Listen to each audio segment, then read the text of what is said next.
We are live. Welcome to the EOS Podcast, my EOS friends. It's a pleasure to see you today. Today I have Thiago from EOS Rio. We're going to talk about the EOS Hackathon. We're going to talk about what's new in EOS and what EOS Rio is up to. So Thiago, welcome to the show. Go ahead and introduce yourself. Thanks, Brandon. It's awesome being here. I'm one of the co-founders and the head of strategy for EOS Rio, which is a block producer on the mainnet of EOS. All right. Well, we got a chance to meet at the Hackathon, which was fun, and I got to meet your whole team from EOS Rio, and really cool, dynamic team. A blast to hang out with, which is always a plus. So, what was your favorite thing about the Hackathon, or what stood out to you about during the Hackathon? Oh yeah, it was awesome. Actually, Igor and Domi, they've been to London. I'm not. I'm a father of a baby, so I have to stay home a little. I cannot follow EOS calendar. But it was such an awesome experience just being there and seeing people developing in EOS and actually making demos, and some of them you can actually play with it. So it was a great energy of people working on these dApps, and I really think that right now it's the adoption time for EOS and the applications time. I'm anxious about that. I mean, not being a technical guy, I'm sure they will solve it. There are so many great engineers on the space. I'm sure they will solve all the technical bumps that we may have. And I'm focused on adoption. So being at the hackathon and seeing people developing, it was just inspiring. I made some work there as well, just to be connected to people there. So it was great. It was great seeing this happen. Yeah, you guys had a really good idea that I think that's pretty useful at Hackathon, where you were doing, you were playing around with the Hackathon, but you were also there working and building, trying to work on some legit things for your block producer. And then you had this giant resource of people to ask questions to real time with all these hackers in the room. So that was a good, and you got to network a bunch. So that was cool. I liked how you guys did that. What do you think, what was your favorite dApp that you saw out there? I really like the food stamps. I had the time to connect with them later. I'm really passionate about impact. We are at EOS Rio actually passionate about impact. So I think it's a great application. We are thinking similar projects. And also, I mean, there was a game on the top 10. I don't remember the name right now, but I thought it was cool. I mean, and gambling is really hot on a blockchain right now. I think it's maybe the first killer dApp is gambling, right? So yeah, I thought it was really cool. The projects that I've seen were cool. Not only the top 10, but other projects related to education. We had the time to connect with dApp developers that were not necessarily participating on the hackathon, but have amazing projects. So it was cool to see. Yeah. Yeah, absolutely. I want to touch on that game dApp. I have some background noise. Let me go turn that off real quick, and I'll make a cut here. But I gotta turn this background noise off, or it's gonna annoy people. 1 second. Okay, no problem. Is it me? Oh.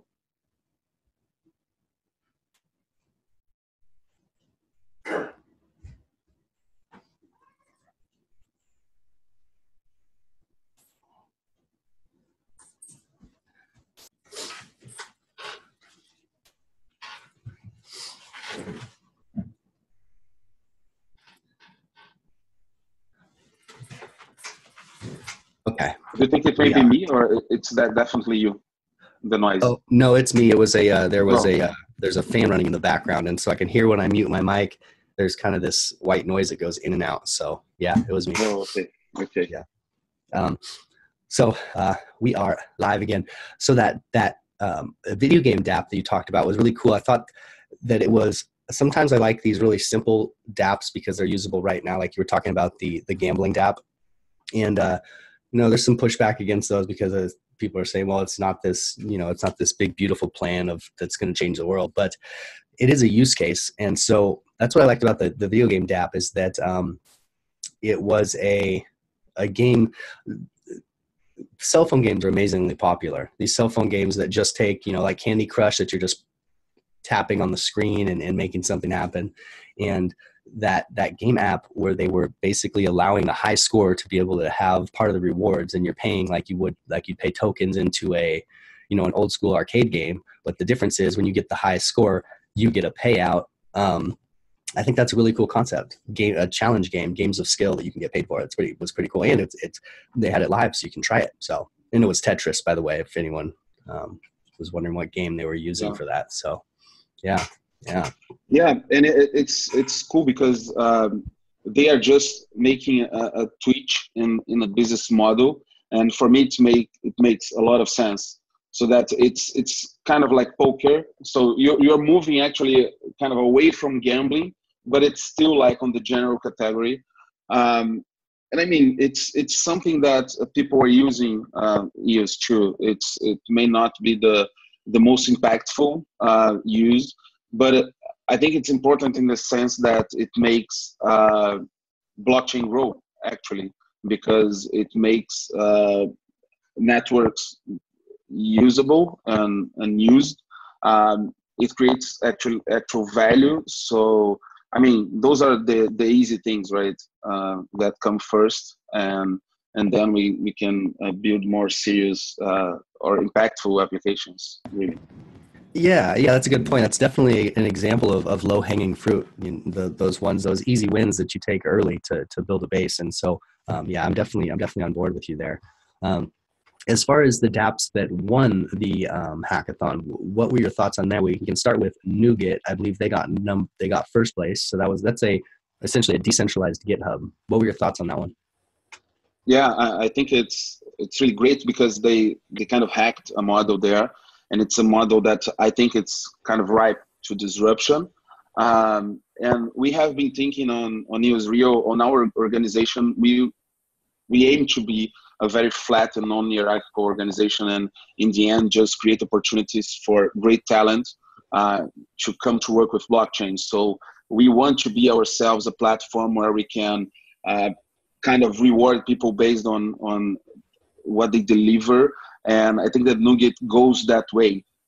So it definitely starts as a GitHub where you have a payment solution or something baked in it. But I think it can really evolve to this new kind of organization of allowing collaboration between people. So I really liked Nougat. It was a great project. It's interesting because Domi, she sent me the message with the three winners before they announced it, because she really thought that those three were the good apps on the competition. Oh, she called it right, huh? Yeah. Impressive. I was guessing, and I really didn't. I don't think I guessed any of those right. Actually, I was expecting the video game one to be up there, the game of challenge, and I was also expecting. There was one that was a digital, that was a marketplace, a market maker that created liquidity for almost anything, kind of using the Bancor X protocol or the Bancor protocol. But I think their idea was a little bit too complicated to get across in 3 minutes, and the idea of turning a liquid market from any asset is maybe was a little bit just a little too complicated for a quick pitch. But I think that their idea, that's one of those ideas that has legs, and if they could probably pursue, it'll just take them a while. They'll have to build it out and prove it, essentially, I think, instead of just a pitch. Yeah, I think it's a great issue. Actually, it's one that we need.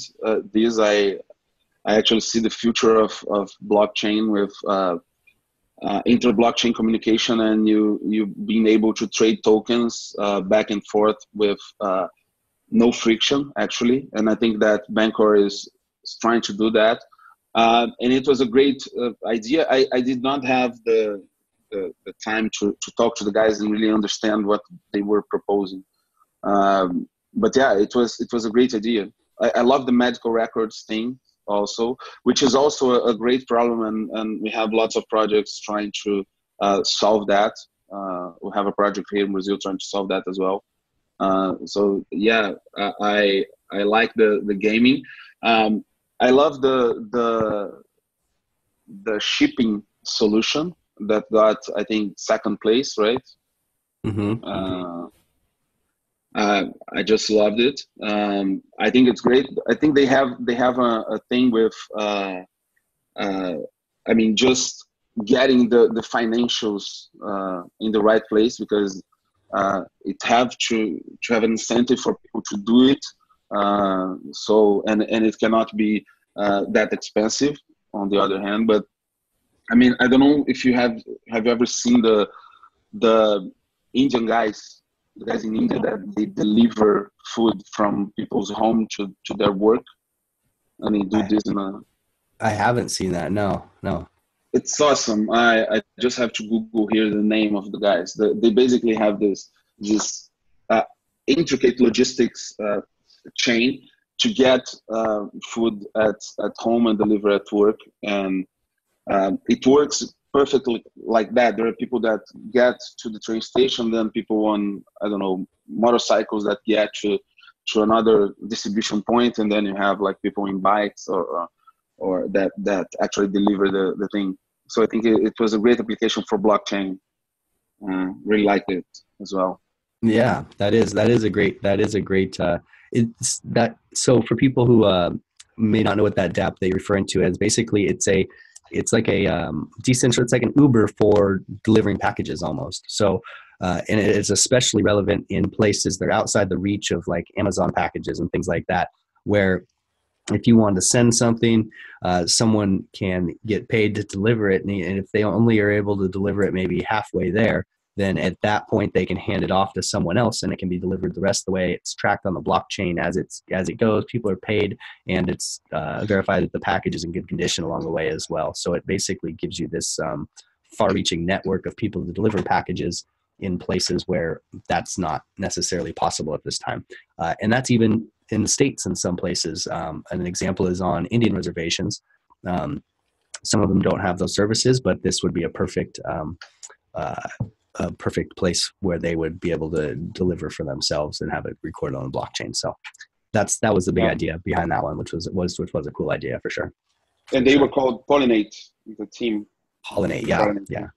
Good call. Yeah, that was an interesting one. I saw there was this really cool vlogger who was at the hackathon, and she's the one who won the social media impact, or the best social media post. And she had this interview with Dan. She caught Dan, and she's really animated and going off and all asking Dan all these questions. And it was cool because it was one of the first times I've seen Dan have like a little bit of emotion. He kind of like got into it also and got a little bit excited and was like, we're doing this and this and this. Usually Dan's very measured. He was still really measured, but it was just a little bit beyond what you generally see out of Dan. So it was pretty fun. But anyway, what he ended up saying was that what I caught was we don't need to invent a bunch of new stuff to build on EOS. We need to take things that are already there and just put them onto EOS. So we need, Facebook on EOS, Uber on EOS. So his concept is just take things that are already existing and port them over. And so I thought that, that's kind of a pretty logical take. But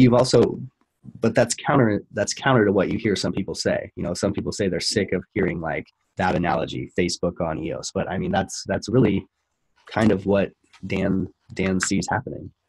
Yeah, it's actually an awesome point to have there. Just one thing, the vlogger, her name is Kai Primo. Yeah, it's awesome. Kai. I love her Twitter. I had a chance to connect to her, and she have an amazing life story actually. So awesome that you brought that. She won the superlative prize for best social media post, right? Yeah, and she's going to South Africa because her team won. She was part of the team that won. She was part of the food stamps team. Yeah, the food stamps. The social. That's great. Yeah, the social impact team. But I think I didn't have the chance to saw her interview with them, but I mean, I kind of totally agree with him in the sense that this should be, in my opinion, a phased approach. So you don't have at this point much people that really understands blockchain and what it can achieve, and it's an education process. I mean, on the internet, what you first got on the internet was like Amazon. Okay, we sell books offline. Let's do this online with the same kind of principle we have, and we are just putting the online part of it. So I think that the first wave will be like that, and will be like just migrating existing business models to the blockchain and extracting a more efficient value distribution from that, in my opinion. And that will be the key for the first wave of blockchain adoption, actually. So people already know what they are doing. They don't have to be actually educated on blockchain at first, because it's hard for you to learn two different things at the same time. People still have this thing with blockchain. They want to understand it. And I ask people, okay, do you understand how the internet works? And people goes, okay, no, I have no idea how the internet works, but people, they have this need of understanding the technology behind blockchain. So I think we really have to show them small increments, and they will be prepared to adopt more. We are not talking about, when we go mass adoption, we are not talking about technologists and people like, and not even people like me. I'm not this super early adopter. I want things that are frictionless. So I use blockchain applications, but I recognize that most are still kind of clunky to interact with them. So I agree with maybe both positions. I really think that the revolution will come when we learn to extract and when we create blockchain kind of native business models that can explore everything. But we will start to see mass adoption by this non-models, in my opinion.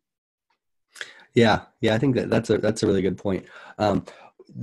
When you talked about the food stamps program, talk about that a little bit, because we've got an interesting. They're out of San Francisco, so I'd like to hear a little bit more about them. About the food stamps. Yeah, I mean, are you looking to work with them, or just that was one of your favorite projects, or what was that? What was the? It was. I talked to him briefly. I have his email here in my inbox, actually, just to get back to him.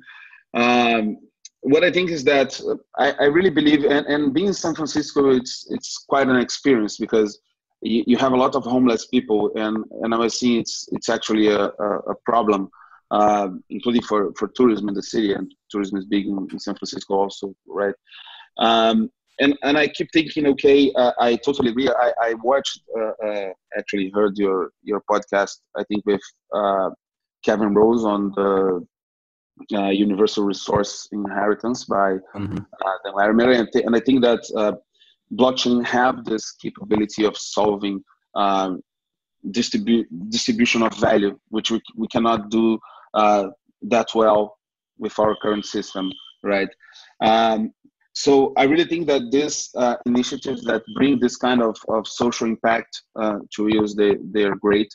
I think they are still kind of evolving the project. I really want to work with them. I don't know if we will be able before Cape Town, but I have a very strong feeling about this. We are developing projects. They are still kind of in stealth mode, because we are still talking to partners about that, but that we want to do kind of similar things as food stamps, because I have also a social impact background, and I studied altruism and how to be like, how can you be the most effective by being altruist.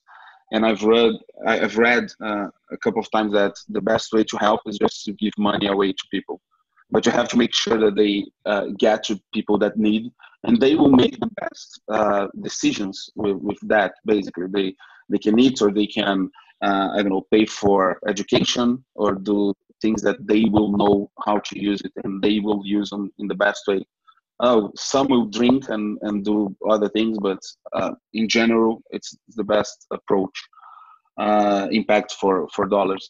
So I think that the food stamp, it goes in that way. It goes in that direction. It allows people to give money with minimal costs, make it effective and even control for these things. Okay, you can use this money to buy food, but not to drink or to do anything else. So I think it's a great initiative. I really want to help them. I just don't know, they must be in a hurry because I think they have 3 weeks to prepare, or maybe 2 to the finals, right? Yeah, they got to go pretty hard. That's 2 or 3 weeks. It's just right around the corner.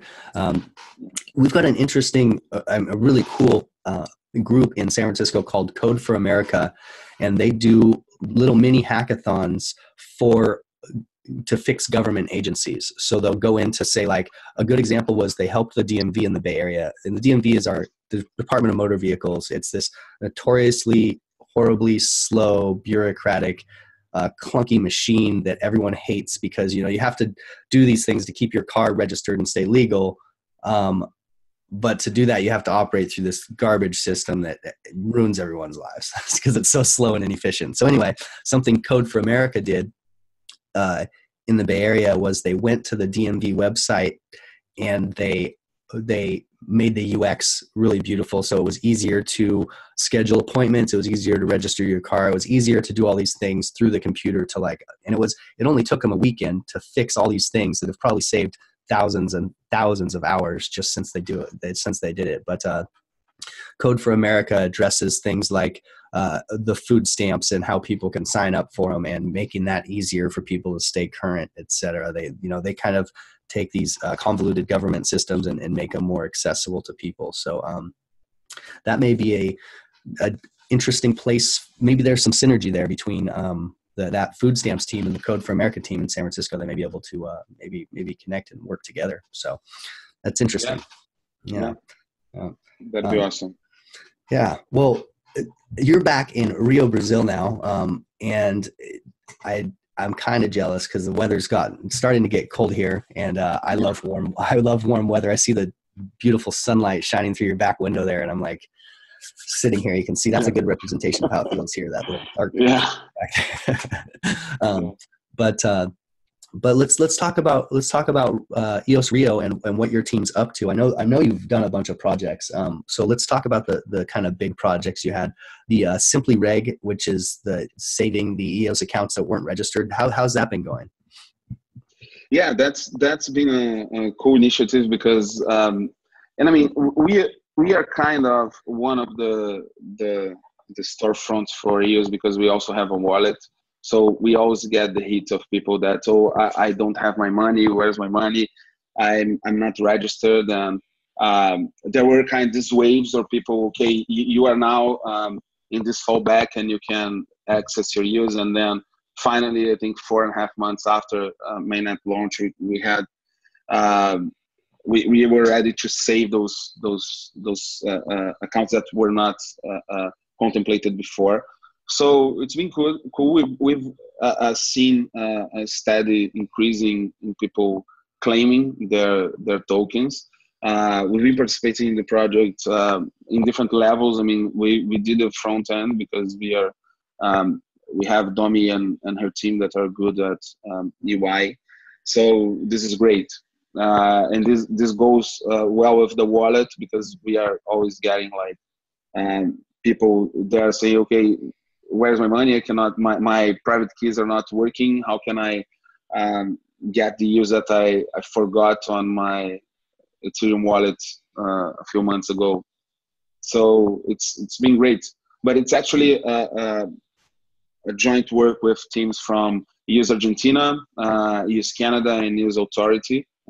We did everything with those guys, and it's actually this is also great about the community. We can cooperate to find a solution, and then people will just building on what other people were doing. So it's not as we are putting this out and everything is real. Argentina had a great contribution there, writing the contract and actually making it happen. We just did a front end for what those guys achieved. But I mean, it's awesome. Okay, cool. Well, big shout out to sounds like EOS Argentina and EOS Canada who were big parts in that. Was there anyone else? Yeah, EOS Argentina, EOS Canada, and EOS Authority as well. They also have a front end. Yeah. All right, Well, thank you to those teams also. Something you mentioned there, which kind of which kind of brings up a big question is, okay, so you build these wallets. Okay, so those 4 block producers build these wallets. Now you're essentially in charge of the customer service surrounding these wallets. People have problems; they can't find their money. They're going to contact you in Telegram. How does that scale? If right now there's not that many wallets, what happens when there's 10 million wallets? Who handles that kind of customer service? Yeah, I think this is something very peculiar about EOS, and we've seen that from users and from companies the same. For users, the way to scale is actually to educate people and to put content there for people to use and to learn about EOS. We have really basic questions about the wallet. We have done kind of what we can to scale. So we have frequently asked questions on the website that people can check. We are working on chat bots to make it really scale. But I think it's a process. We get really kind of basic questions on Telegram, and people, we see that sometimes people don't grasp what blockchain is. People have like, I don't know, tens of thousands of dollars in a wallet, and they just put their private keys in any website, or they just generate their private keys on a shady website, and they kind of don't know. It's kind of strange to see the internet right now, because in the beginning people were afraid of doing anything with their credit cards on the internet, and now all of a sudden they get their private keys from their wallets and they put on a website. So I think we are also working on that, so that we can get people to better evaluate dApps, to know if they are safe, to see if they are kind of vetted by knowledgeable people in the community that can actually kind of audit the software, because that's the thing with open source software. You can audit the thing, and you can have the best engineers in the community checking the code and making sure that it's safe for people to use. So we are working on that as well. I was writing some recurring contracts on this application in the hackathon, actually, because I was inspired and I wanted to work. But I think it's information, it's education for people to know how to interact with the blockchain. It's obviously dApp developers learning how to better create user experiences. And it goes back to basic things as naming things on EOS. So we were talking to Ben Sigman, and he was like, man, I think there's some things that people just find it hard because of the name. I mean, what's staking and unstaking? What does that mean? I mean, it could be like locked and unlocked or something that makes more sense. And you get this really computer science, software engineer jargon, and you are kind of pushing that to people. And I think that we will find ways to explain what this is, and just getting people to be more educated on EOS and on blockchain, and how things work, and how they should take care of their keys. Because I always say that, not me, I mean, like Spider-Man uncle said that with great power comes great responsibility. So a decentralized world is a world where people are more accountable for everything. They have more freedom. They can do more things. They can make money in a different way. They can get value out of this, but they have to kind of learn how to deal with this and their responsibility, actually. And maybe we'll have services that will help people that don't want to, that are willing to pay just to not to have this responsibility in some sense. But yeah. I mean, I think Spider-Man's uncle, he's one of my favorite philosophers. Yeah. Yeah. I mean, I think that's all true, what you're saying there. But I also see that even with full education and understanding, people are can be so needy at some points. Like, look at credit cards. Credit cards aren't hard to use. No one has to understand them. Nothing's going on, but they still want some sort of support team, some sort of help desk, somewhere they can call and ask questions. And when it goes to, let's say there's a 500 million users, or there's 1 billion users, what's it start to look like? It's almost, well, and here's an idea for a block producer that wants to come in a year from now, is maybe like a block producer that's just called EOS Help Desk, and all they do is produce blocks and man like a Telegram call center where they just answer any questions about EOS, because so who knows? There may be a lot of things that pop up, because as people have questions about everything. So that might be an opportunity for a block producer someday. Who knows? Yeah. Oh, it makes sense. And but I mean, I agree with you. And human contact is essentially non-scalable.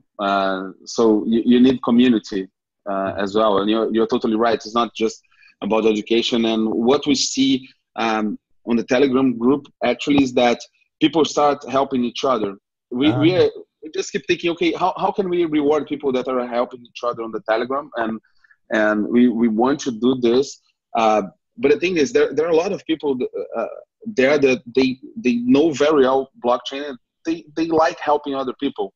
Mm-hmm. So the help desk BP is an awesome idea, and it could be like a deck, a help desk deck that just help people, and it's that human contact. Sometimes you're totally right. It's not about the information being there. It's about how can you talk to someone and this person walks you through the issue.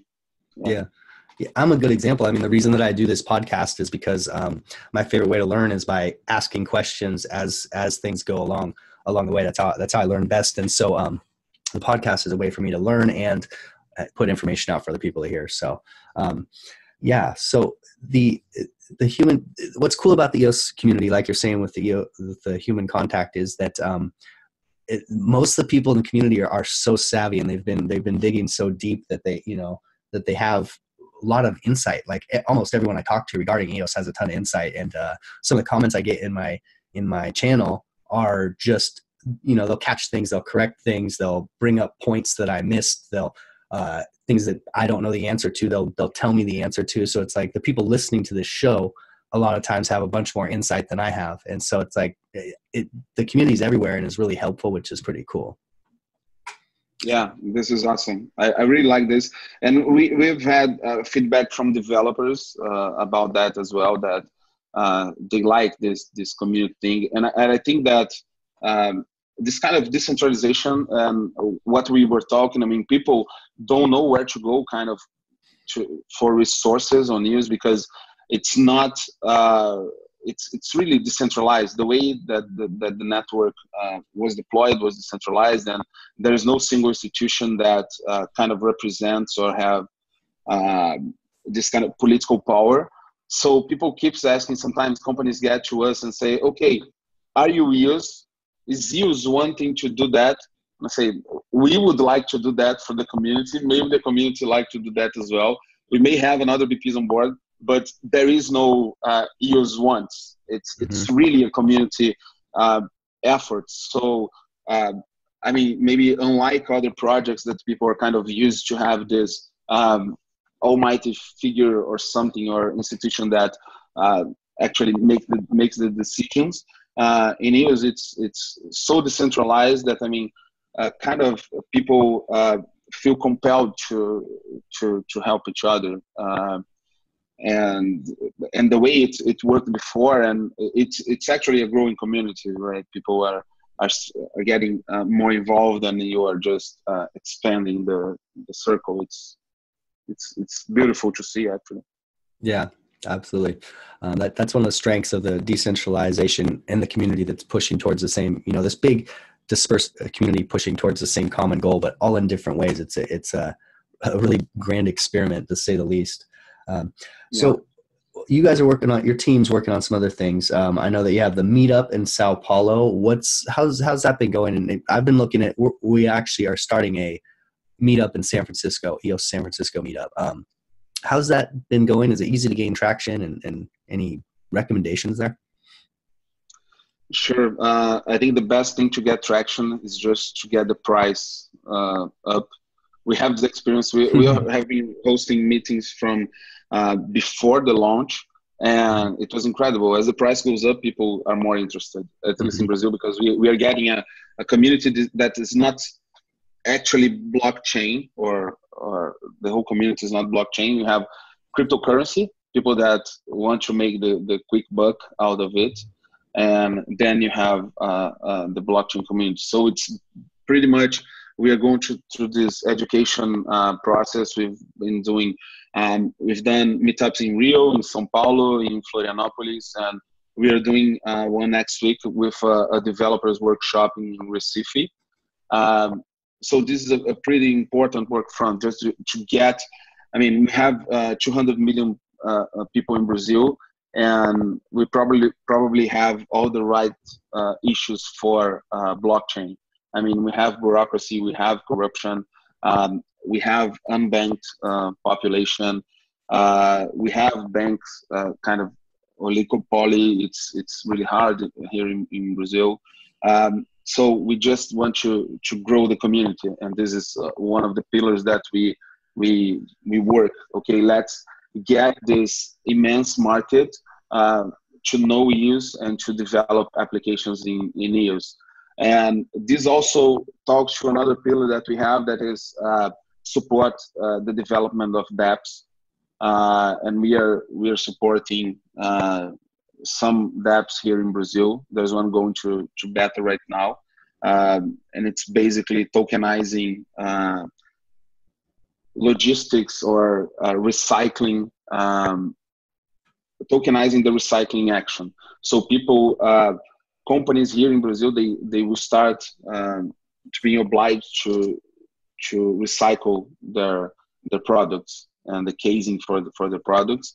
So this is usually done by low-income people from the favelas that go around and just catch anything that can have value, recycling value.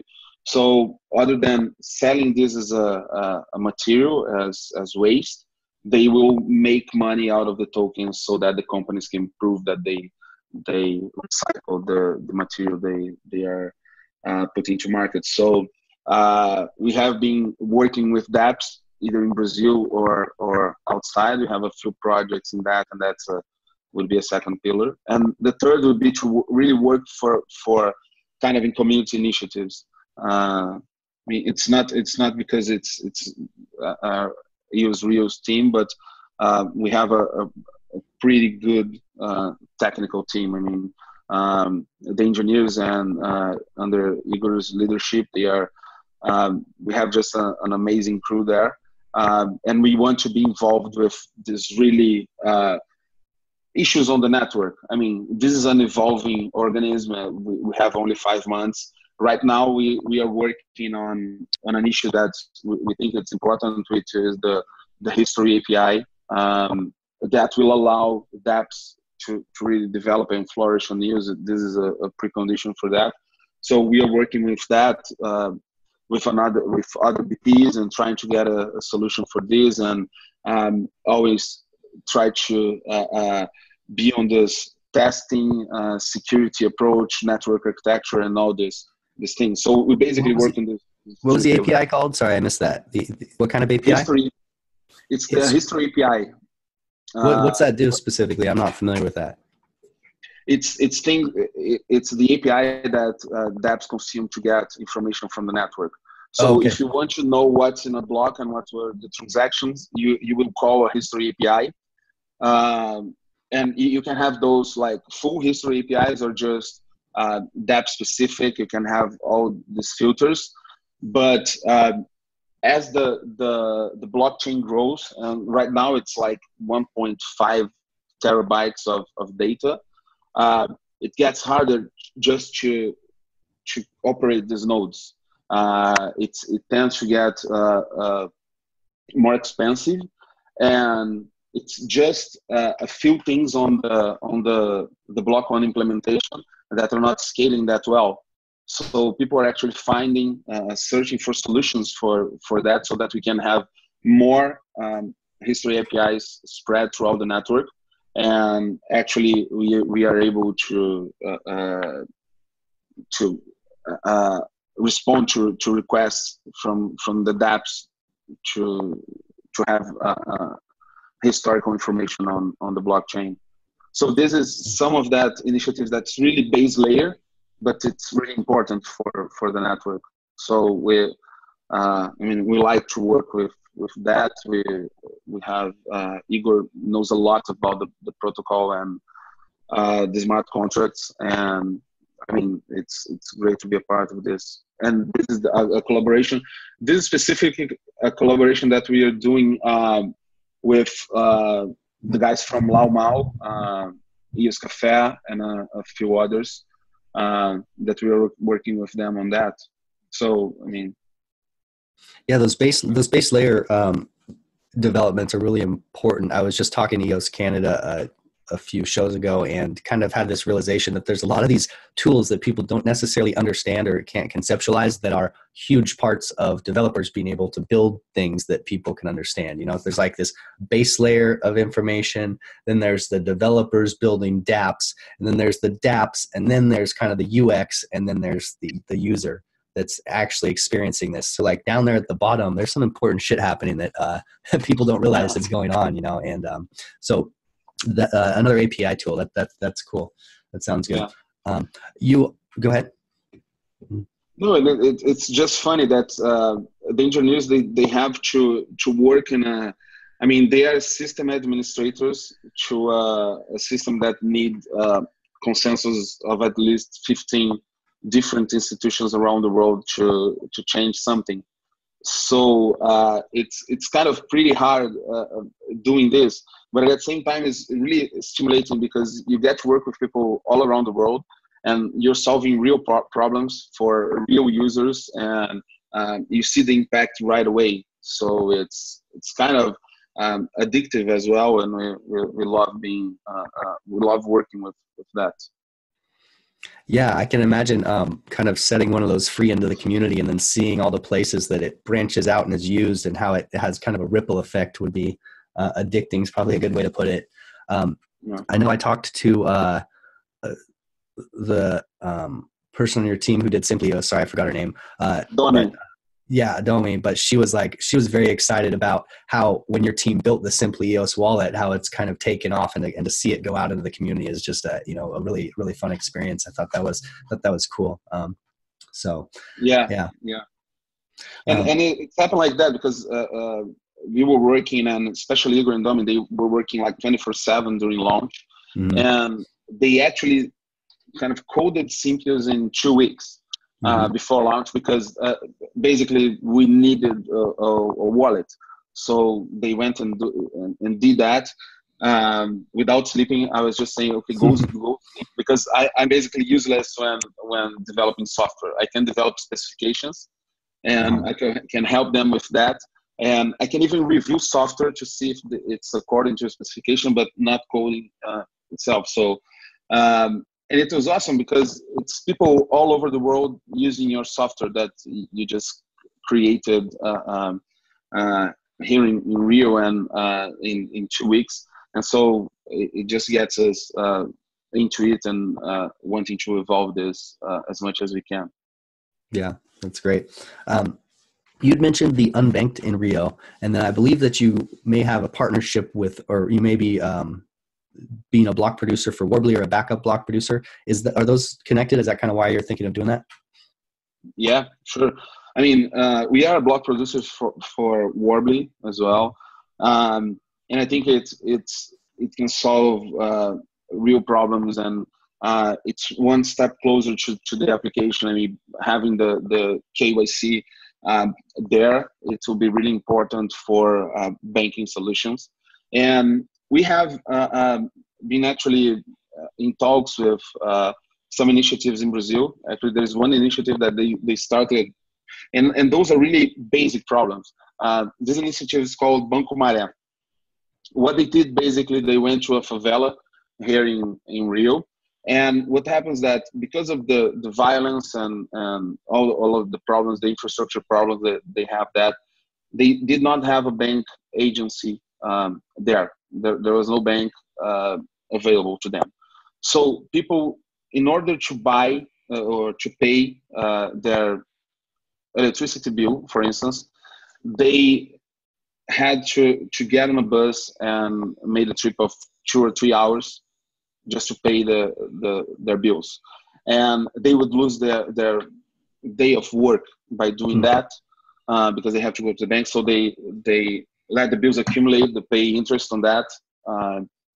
And what they did was really simple. They just established there one place and they say, okay, we'll pay your bills. And it was simple. He was doing this out of his online banking at first, and they evolved to create a app to do that. And now we are talking to them about kind of making a social coin with them and just helping these people now that they have kind of access to banking services. We may be able to get them credit or a credit score, or just allow entrepreneurship, or just allow people to donate directly to people in need, and so that they can kind of spend the money locally. And we have all these possibilities that are open with blockchain applications that we are actually talking about. And we always, now that we have Warbly, we always keep an eye open for how we can create solutions with that. Yeah, it looks like, I mean, the Warbly, the kind of banking on Warbly is probably at least 6 months off. It sounds like that's a rough guess, and I'm not affiliated with Warbly, so and I'm just a guy on the internet, so don't take anything I say seriously. But I think, but I think that's kind of one of the first things they're shooting for, is some sort of basically ability to hold your money in a banking type of account. But once that happens, will that have? Do you feel like is that a big need for the unbanked there, just being able to hold their money somewhere safe? And will that open up opportunities, or is that not such a problem, you think? No, it's huge here. I was just talking to a friend that have a restaurant here, and there's a lot of people that you have to pay them cash. So imagine you are walking around with your wage in cash, and it's your month expenses are there in your pocket, and it's not it cannot be a safe place to walk. So this is kind of just serving this unbanked is, I think it will have a great impact here in Brazil. Well, yeah, that's a good point, especially like people know that payday comes around the end of the month and can easily be watching for, people getting paid and having to walk home. Well, yeah, this friend, he was robbed getting out of the bank because someone saw him getting he was getting change, so there were a lot of bills but not a lot of value there, but someone saw it and then they went out to rob him. But I mean, it can be in unsafe areas, so I think it's important. Cool. Well, your team's also doing hackathons. How's that been going? Is it gaining some traction? What's that look like? Yeah, I mean, we want people to develop on EOS, right? I think that we have layers of the adoption, right? We have first us, like random guys on the internet that like this kind of thing, and they're crazy enough to want to live this on a day-to-day basis. And we are really a core. Then we have to expand this to developers so that they can develop useful applications on EOS and on the blockchain, and then you can get to the general public for mass adoption. So we are trying to do this kind of staged approach. With the hackathons, it's great to just source talent. We just hired two of the engineers that were part of a group on our last hackathon. And we want to do more of those. We want to do a hackathon, and as I told you, we are planning a Latin America summit to get EOS community in Rio to discuss EOS, and also get the blockchain community in Brazil involved in EOS and just discussing applications and involved in EOS. And we want to do this to have also a hackathon in this event, so that we can really get developers into it. And it's amazing the level of collaboration that we are having, because we decided not to do a hackathon on like block one style or the traditional hackathon where you go there and you spend like 2 full days coding. We did something that was an online phase and then kind of final. And it's great because we created this Telegram group and people were interacting with mentors from all over the world. So we got the Ghostbusters to help. So we had Jay from EOS HK, the MVP, most valuable mentor actually on the EOS Hackathon of San Francisco. He's in our group, and we got Eric from EOS Sweden. We got Mike Yates from EOS DAC. I think Sied is there as well from EOS Cafe. So it was just great to have these people interacting with our developers here in Brazil and people that want to be developers here, because you have this exchange of knowledge, and it gets simpler for people to develop. So we are going now for our 4th hackathon overall, and it's been great to get people involved. We have seen growing interest. We didn't do the first hackathon in Brazil. It was done by another initiative here, but they basically have like, I don't know, 5 people competing in the end.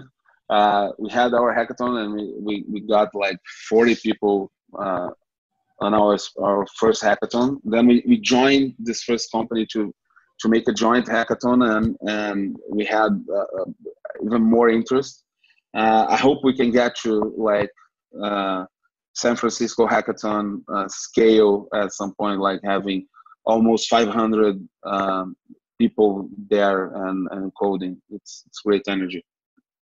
Yeah, that was great energy. And I wonder if EOS will continue to devote resources to throwing hackathons. I mean, it seems like that's been some of their most epic outreach. And if they did that maybe once every, even just 6 months, just to kind of keep that momentum, might be a good way to spend some of, a good spend for them as far as marketing and developer acquisition and everything goes. I mean, it seems like, I haven't got to look at their books lately, so I don't know how profitable that actually is, but it was a great ICO. I think that Block One, I like the VC initiative that they have to throw some money and co-invest with other VCs. I think it's a great use for money because you just get dApps out of the ground.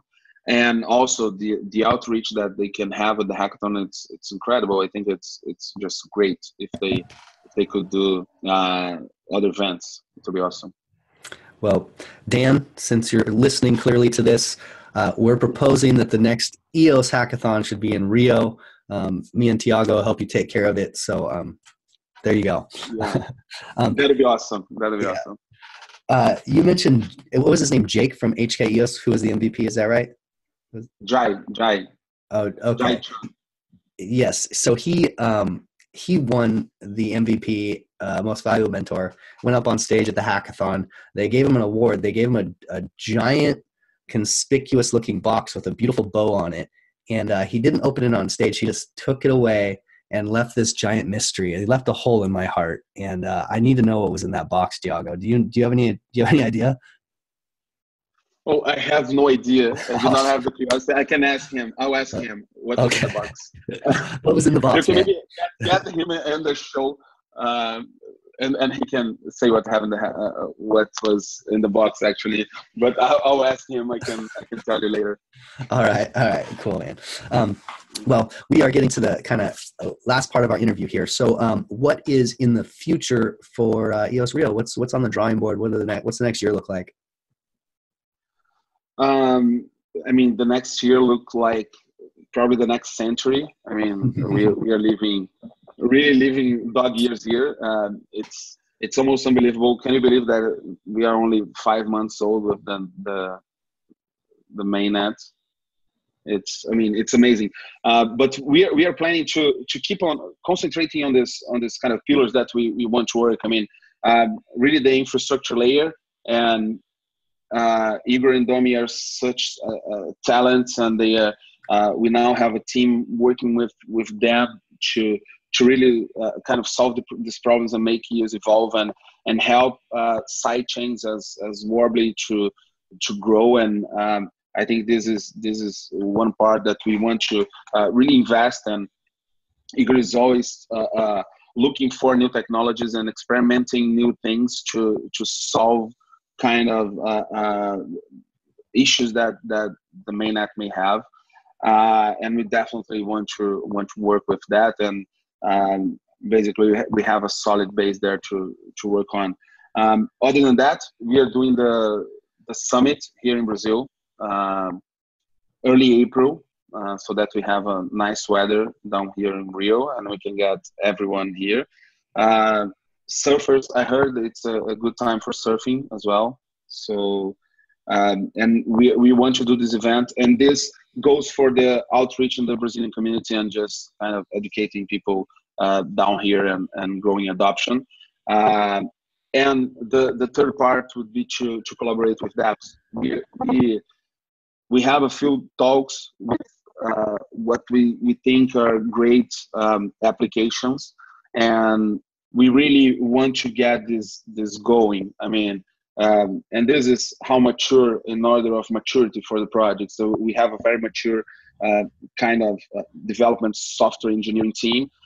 We are growing a community in Brazil, and we are scratching the surface of dApps and how to better collaborate with them and how we can actually potentialize the impact of those dApps. So I see this as the future for Rio, basically, and a lot of collaboration. I mean, I just love being with the other VPs and with the community. With you, we had great talks there in San Francisco. Get to know each other, and it's just exciting to see what people are doing and to try to collaborate as much as we can with the community as a whole. Yeah, absolutely. And am I missing any I know a lot of the block producers down in South and Central America. I know EOS Rio, Argentina, EOS Meso, EOS Costa Rica. Is there any other block producers down there that I have overlooked? It's EOS Venezuela as well. Oh, Venezuela. Yeah. I'm familiar with them also. Okay, great. Yeah, you guys have a good cohesive community down there. Yeah, I've got a chance to speak with all those teams. That's good. Cool. We overcome soccer rivalry to be friends with EOS Argentina. We are really good friends. They are organizing the summit with us. Is the greatest footballer of all time Pele or Maradona? Oh, it's of course Payday. Okay. I don't think they will have any doubts about that. Okay. But it's a funny thing that they got us into a meetup they were hosting, and it was the day Brazil was eliminated from the World Cup. So I watched Brazil being eliminated from the World Cup, and then I had to do a talk on EOS Argentina meetup. It was great. That's fun. But I mean, I love the guys. Well, EOS unites even the most divided football fans. That's the power of the blockchain, huh? Yeah, for sure. All right. Well, why don't you share some places that people can find you on the social medias, or where you'd like any calls to action to the audience? Sure. Anyone wanting to know more about what we are doing can go to eosrio.io. It's our website. All our social networks are there. We are also EOS Rio on Telegram, and you can try to talk to me directly. I can answer Telegram. Maybe it can take a while depending on how is the day, because Telegram gets crazy, right? I don't know if you're feeling that. It's just I cannot keep up with that. I'm too old for this. I need a delete all and just start over button, because you missed so much that it's better to start fresh, right? Yeah. Awesome. Okay, so eosrio.io and your Telegram channel. I'll put those in the show notes, my EOS friends. And thank you so much for coming on the show today, Thiago. I appreciate your time, man. It was fun to talk to you. Sure. It was really fun. Thank you so much for having me here. I'm a great fan. I really hear the podcast. And I mean, keep up with the good work for the community. I hope we can get to collaborate in other initiatives, and I'm always here. Thank you. Thank you as well. And it sounds like a siren is going to sing me out here. And I just had a siren go by as I was saying that. So anyway, thank you, my EOS friends, for listening to the EOS podcast. It's another beautiful day in paradise here in EOS land. And thank you so much for listening, and cheers. The money is not the prime asset in life. Time is, and your time is just